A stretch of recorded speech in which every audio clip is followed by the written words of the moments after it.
On the morning of his son's 7th birthday, Wyatt Aldrin walked into the office with a small cake tucked inside his bag. It was nothing, grand white frosting, 7 candles wrapped in a paper sleeve, and a sticky note on the lid that read, "Tonight we blow these out together."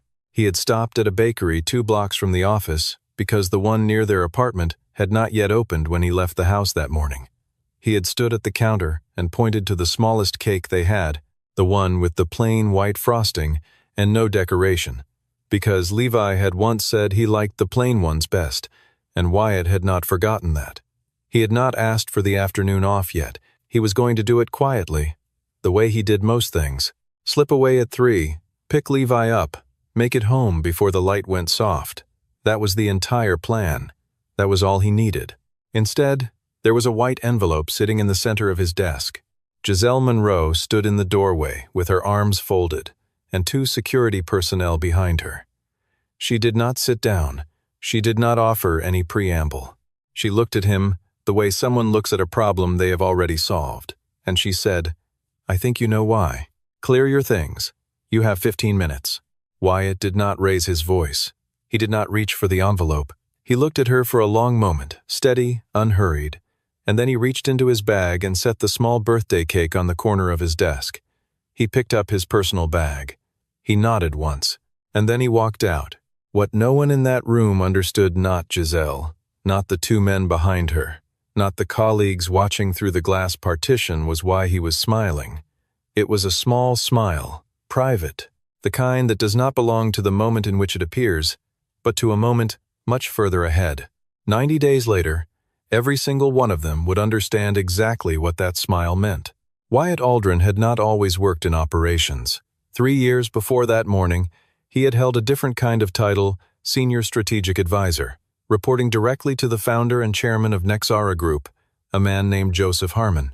Harmon had built the company over 2 decades from a regional freight business into a logistics and distribution network that moved product across 14 states and cleared $1.2 billion in annual revenue.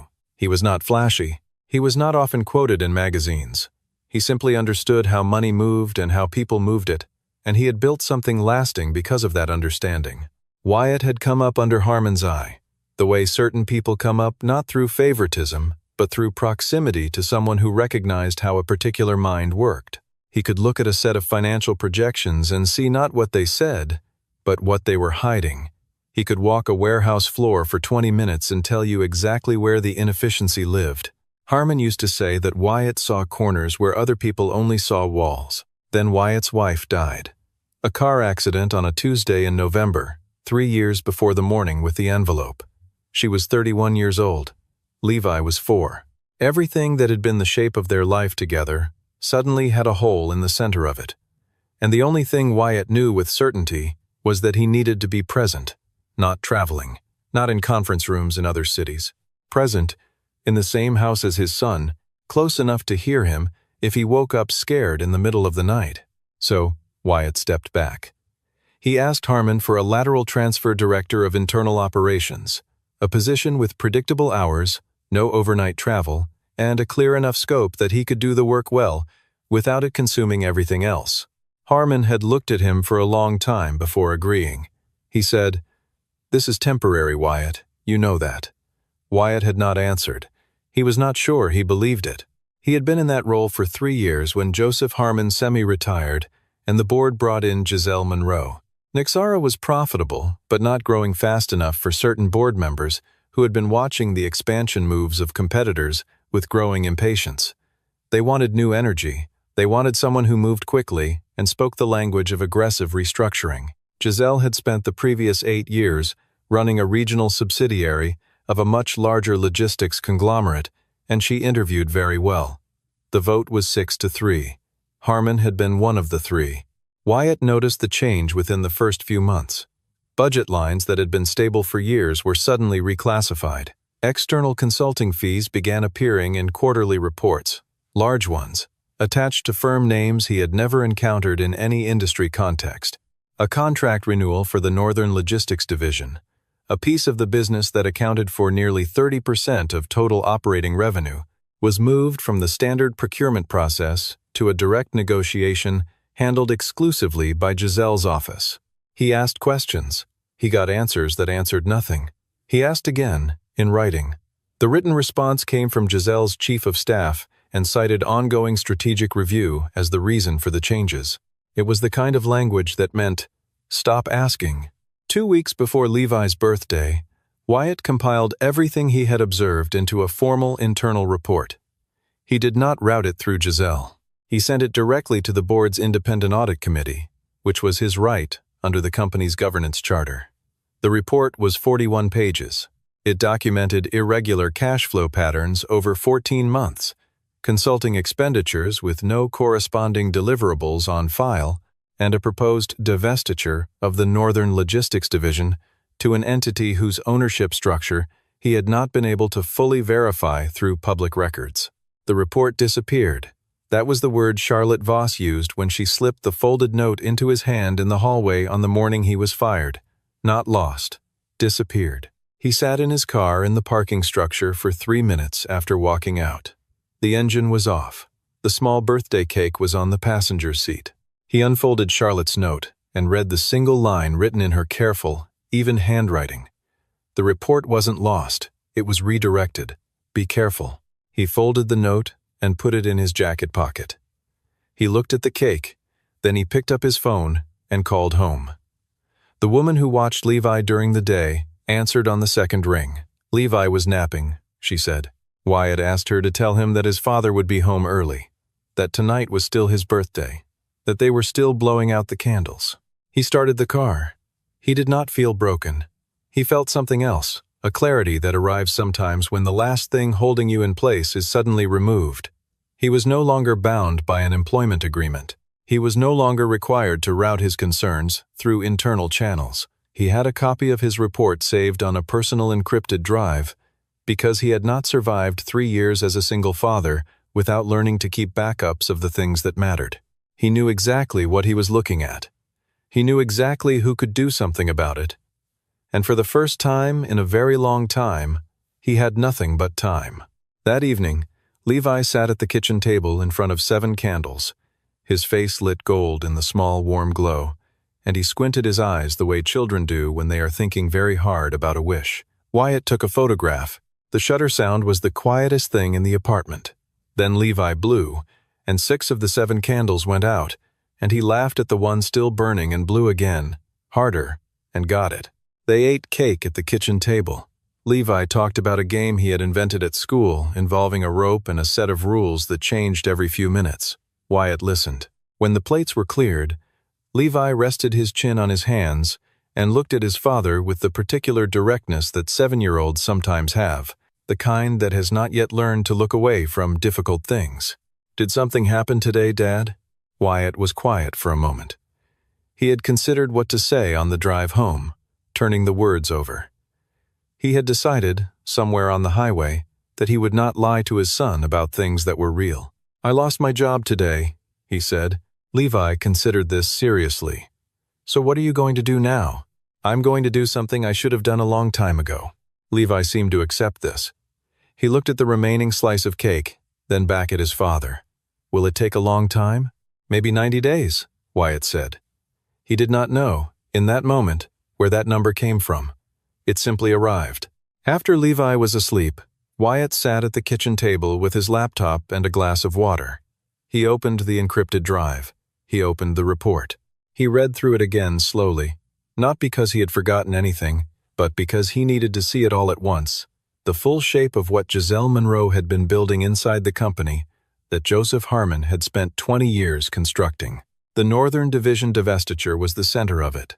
The deal, as structured, would sell that division for $140 million to an entity called Vantage Capital Partners, LLC, registered in Delaware, whose listed principals were 2 attorneys, with no traceable background in logistics or distribution. Wyatt had spent 3 evenings with public records databases before filing his report.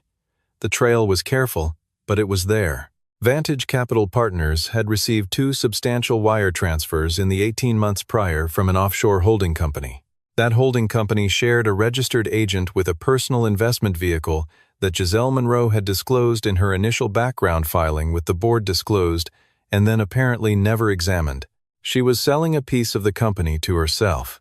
At 11:47 that night, Wyatt picked up his phone and dialed a number he had not called in 3 years. It rang 4 times. Then a voice answered, older, a little rougher than he remembered, but unmistakably warm. Wyatt. Not a question. Just the name, spoken the way someone speaks the name of a person they have been half expecting to hear from. Mr. Harmon, Wyatt said, I need you to know what's happening inside Nexara. I think you've suspected something for a while. A long pause on the other end. Then, my house. Tomorrow. 9 o'clock. Wyatt closed the laptop. He stood up and turned off the kitchen light. He stood in the dark for a moment, looking at the photograph of Levi and the 7 candles still on his phone screen, the boy's face bright and completely unworried. There were certain things that could not be taken from a person regardless of what else was stripped away. He had learned that 3 years ago. He was learning it again now. This was day 0. Joseph Harmon's house was large in the way that things built by people who are not trying to impress anyone are large, practical, and permanent, with old trees in the yard and a kitchen that smelled like coffee that had been made hours ago. He poured 2 cups without asking and set them on the table and sat down, and he did not say anything while Wyatt laid out the documents. He listened for an hour and 40 minutes. He asked 3 questions, each of them precise. When Wyatt finished, Harmon was quiet for a long time, looking at the papers spread across the kitchen table.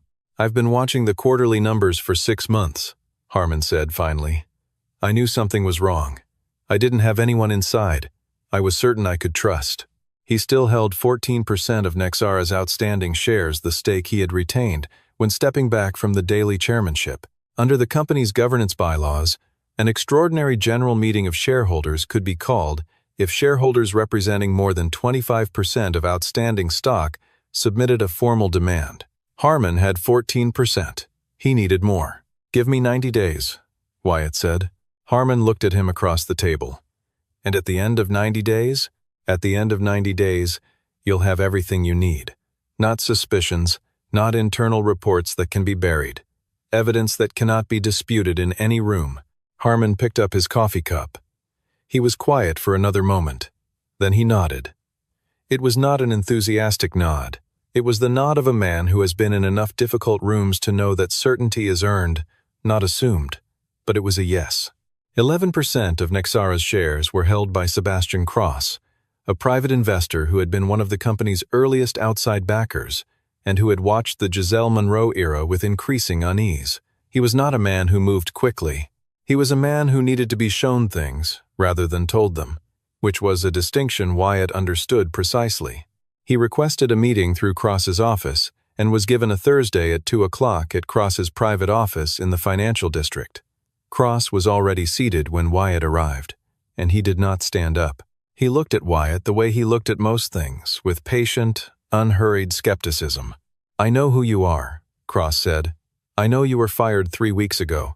So tell me why I should treat anything you say as something other than the grievance of a terminated employee. Wyatt did not argue with the framing. He set a document on the desk, not the full 41-page report, but a 23-page financial analysis he had rebuilt from scratch, using only information available in Nexara's public filings, cross-referenced against public corporate registry data. He had spent 2 weeks on it. Every single data point in it was independently verifiable. You don't have to take my word for anything, Wyatt said. Read page 23. Cross read. He read slowly, with the focused stillness of someone who has spent decades evaluating things that other people had tried to make look better than they were. When he got to the section on Vantage Capital Partners, he stopped. He went back. He read it again. How far does this go? Cross asked. Far enough, Wyatt said. But I need more time to build a complete picture before anything is put in front of a board. Cross leaned back. What do you need from me? Not yet. I need you to be ready. When I come back to you, I'll have everything. And I'll need your 11% standing next to Harmon's 14. Cross looked at him for a long moment. Then he said, Come back with the full picture. I'll be here. Charlotte Voss reached out in the 4th week through an encrypted messaging application she had downloaded the day after Wyatt was fired. She had not told anyone. She sent a short message. I have documents you haven't seen. I want to talk.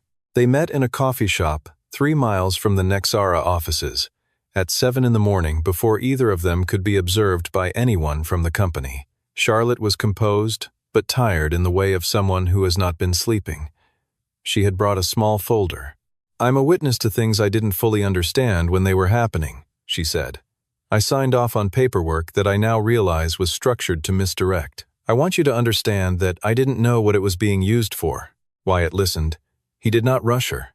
He had learned, in the years of raising a child alone, that the most important things people needed to say were usually the things they needed the most space to say, and that filling the space prematurely was a way of preventing the very thing you were trying to hear. She had email chains showing explicit instructions from Giselle Monroe to Nexara's internal finance team to reclassify specific consulting expenditures under a capital investment budget category, which carried different disclosure requirements and delayed board-level review.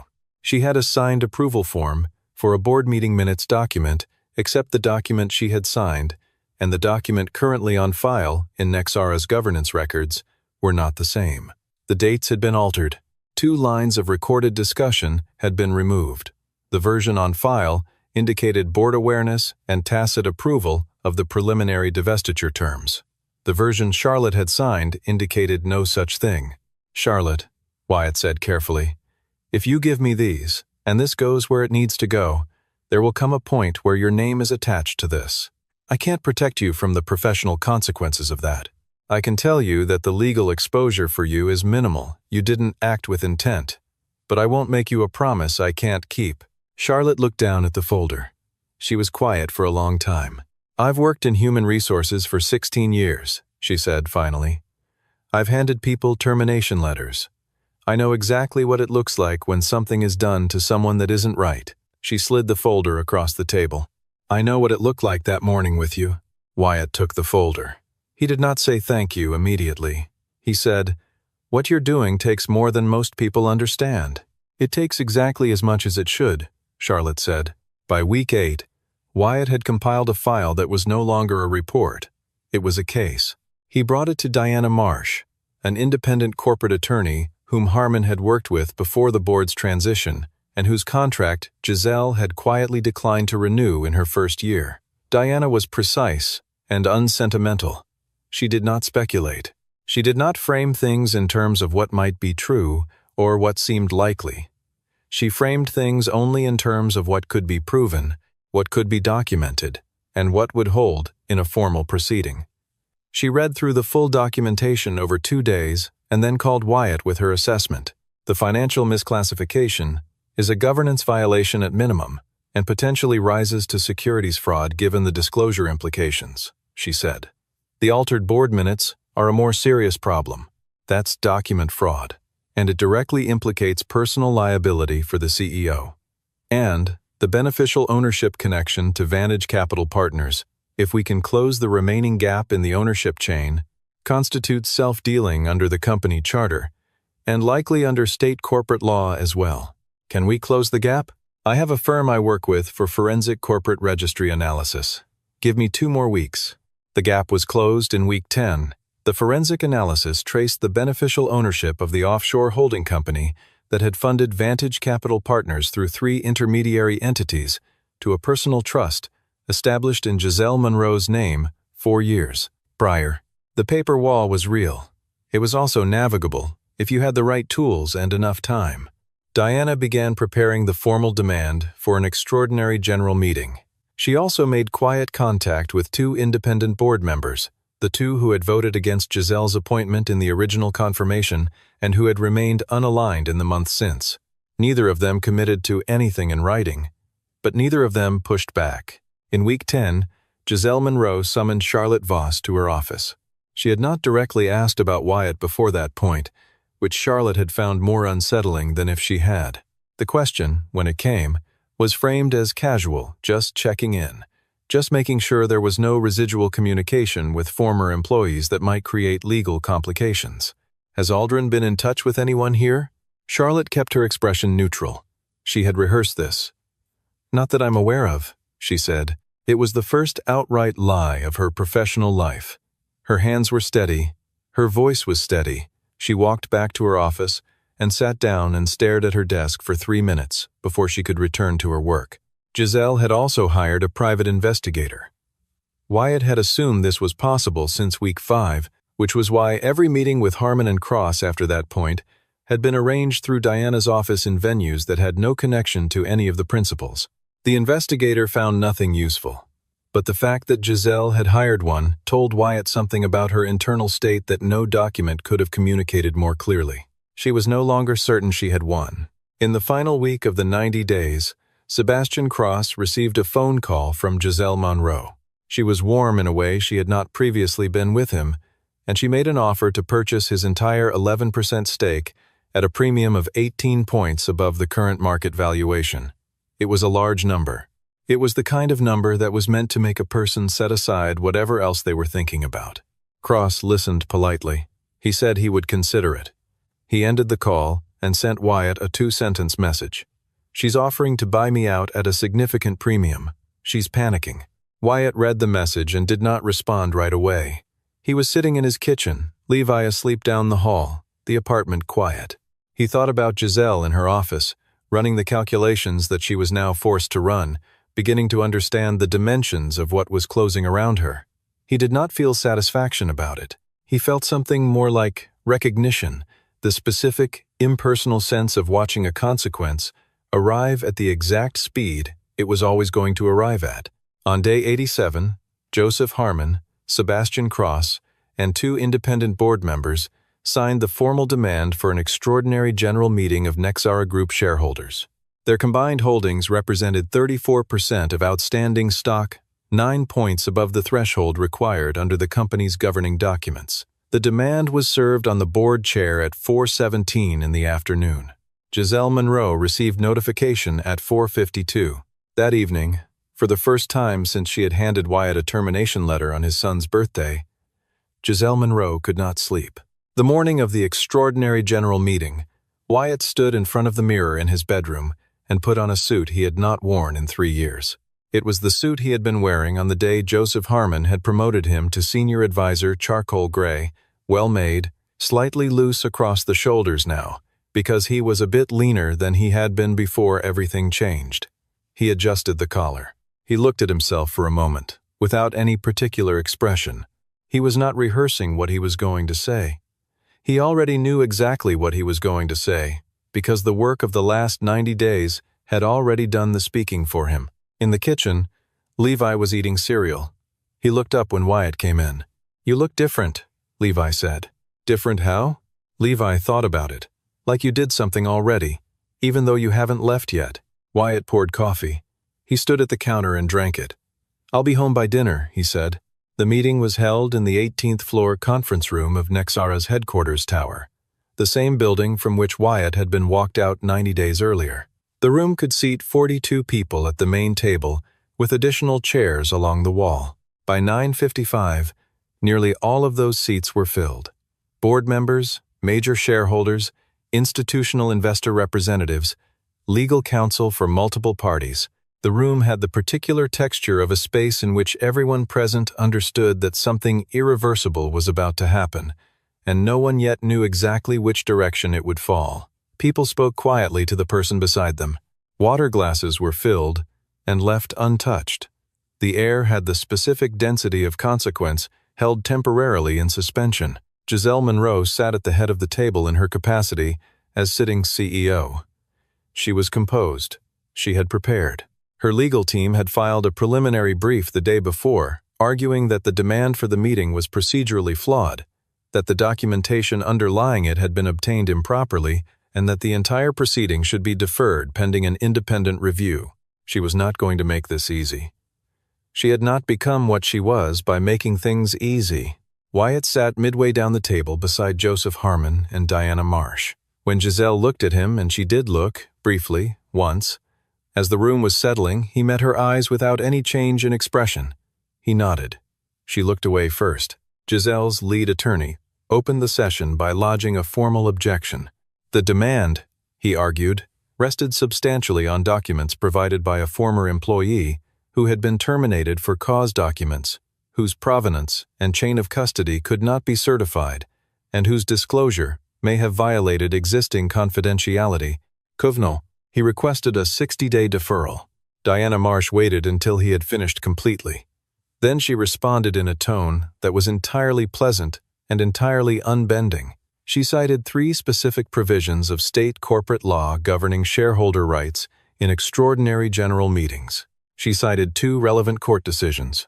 She noted that the confidentiality provisions referenced by opposing counsel contained an explicit carve-out standard in most employment agreements, exempting disclosures made in connection with the reporting of potential fraud or illegal conduct to appropriate parties. She observed that the preliminary brief filed the previous day contained a material misrepresentation regarding when Nexara's audit committee had formally acknowledged receipt of Wyatt's original internal report, and she set the correct date on the record. The objection was denied. The presentation of evidence proceeded in 3 layers. The way a sound building is constructed: foundation first, then structure, then everything that makes it permanent. The first layer was financial. An independent forensic accounting firm presented an analysis of 14 months of Nexara's cash flows, showing 37 instances in which consulting expenditures had been reclassified in ways that altered their disclosure timing and delayed board-level review. The aggregate amount involved was $11.4 million. The presentation was dry, precise, and completely incomprehensible to explain away. The second layer was documentary. Diana introduced the 2 versions of the board meeting minutes, the signed original from Charlotte Voss's files, and the version currently archived in Nexara's governance records. She placed them side by side on the display screen at the end of the room. The differences were highlighted. 2 passages of recorded discussion, deleted. The date of a preliminary agreement notation, changed by 19 days. A line attributing awareness to all board members present, added where none had existed. One of the board members, a woman named Eleanor Stearns, who had been quietly attentive throughout the entire proceeding, set her pen down on the table and looked directly at Giselle. She did not ask a question. The look itself was the question. The third layer was the ownership chain. Diana walked through the forensic corporate registry analysis step by step. She named each intermediary entity. She showed each connection. She placed the final document, the trust registration, on the screen, the one bearing Giselle Monroe's name as beneficial owner, and she let the room absorb it without commentary for a full 15 seconds. Giselle's attorney attempted a rebuttal. He argued that the beneficial ownership connections were circumstantial, that the divestiture had not yet been completed, that the preliminary negotiations were within the CEO's executive authority, that no final harm had occurred. He was thorough. He was well prepared.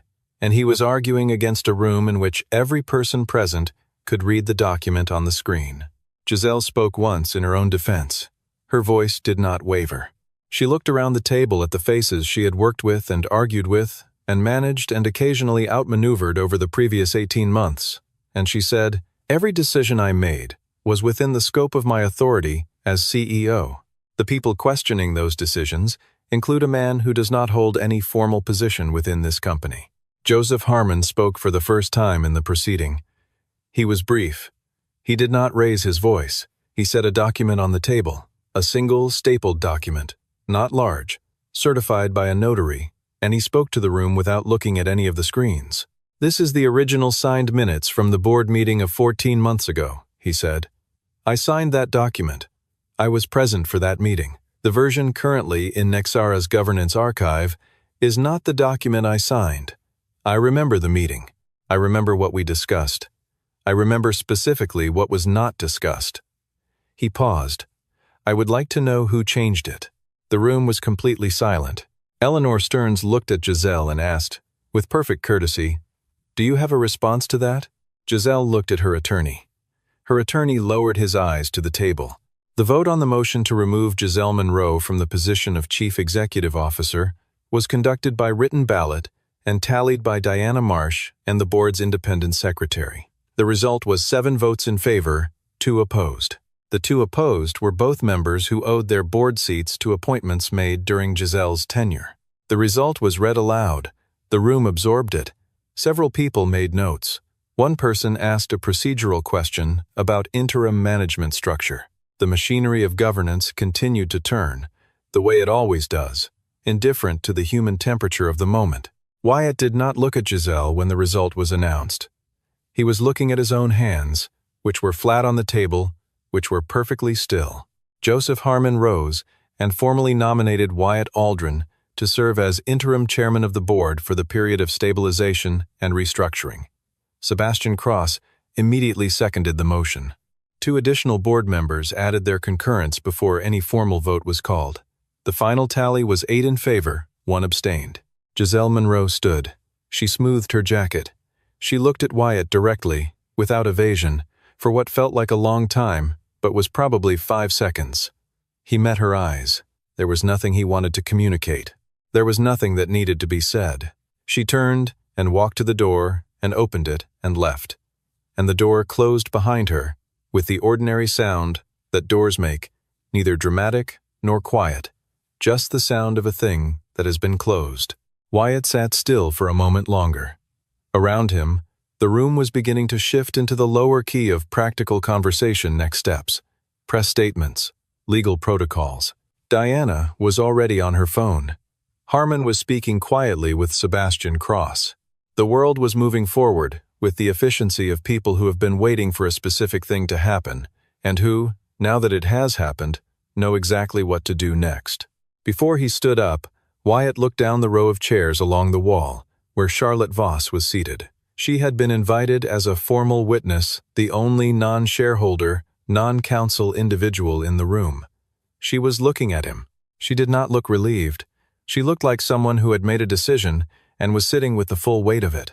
He walked over to her after the room had begun to clear. "Thank you, Charlotte.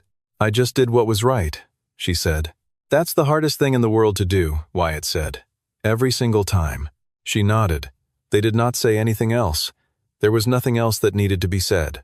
He left the building the same way he had 90 days earlier, through the main lobby, past the security desk, out through the glass doors and onto the sidewalk where the afternoon light was coming in low and flat. He stood there for a moment. The city moved around him. He took out his phone and sent 1 text message to the woman who was at home with Levi. "On my way. Tell him to pick what we have for dinner." He drove home through the late afternoon. He did not turn on the radio. Levi was at the kitchen table when he came in, working through a drawing that appeared to involve a very large dog and a series of geometric shapes whose function was unclear.